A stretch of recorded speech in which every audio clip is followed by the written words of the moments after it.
আপনি জানমাল দিবেন, বিক্রি করবেন, জান্নাতে যেতে পারবেন। আমি চ্যালেঞ্জ দিলাম, জামাত ইসলামের কোন নেতা বলেছে আমার কাছে যে জান্নাতের টিকিট আছে, বিক্রি করছি?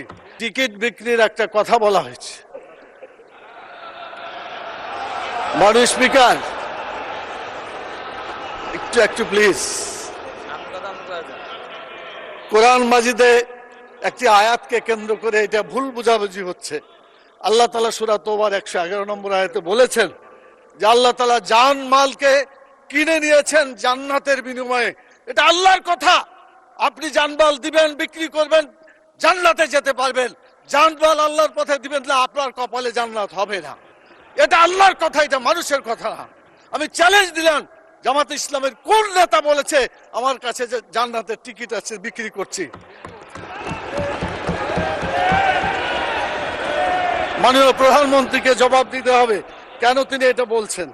আমাদের ফখরুল ইসলাম সাহেব বলেছিলেন আমরা শরীয়তের আইন বিশ্বাস করি না, পরে অবশ্য আত্মসমর্পণ করে নির্বাচনের আগে বলেছেন শরীয়তের বিরুদ্ধে আমরা কোনো আইন আমরা পাশ করব না। তো ধন্যবাদ ওনাকে, অন্তত তওবা করে ফিরে এসেছেন। আমরা আল্লাহর আইন চাই, আপনারা আল্লাহর আইনের বিরোধিতা করবেন না বলেছেন। অতএব আসুন বাংলাদেশে মানুষের আইনের কবর রচনা করে কোরআনের আইন প্রতিষ্ঠা করি। রব্বুল আলামিন আল্লাহ তাআলা আমাদেরকে সে তৌফিক দান করুন।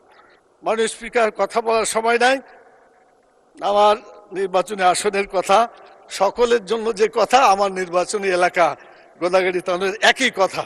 মাননীয় স্পিকার, আমি কথা শেষ করতে চাই এভাবে যে আমাদের দেশে বড় বড় আলেম আছে, তাদের ব্যাপারে এআইকে কেন্দ্র করে ওষুধ বিক্রি করার একটা অ্যাডভার্টাইজ দেখা যায়।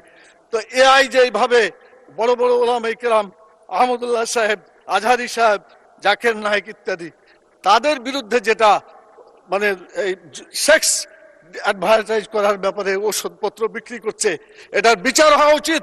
এগুলো দেশ থেকে বিতাড়িত করা উচিত যে কেন তারা একজন আলেমের এভাবে মানে তারা অপপ্রচার করছে। মাননীয় স্পিকার, সবশেষে বলতে চাই এই জাতীয় সংসদে আল্লাহ তাআলা আমাদেরকে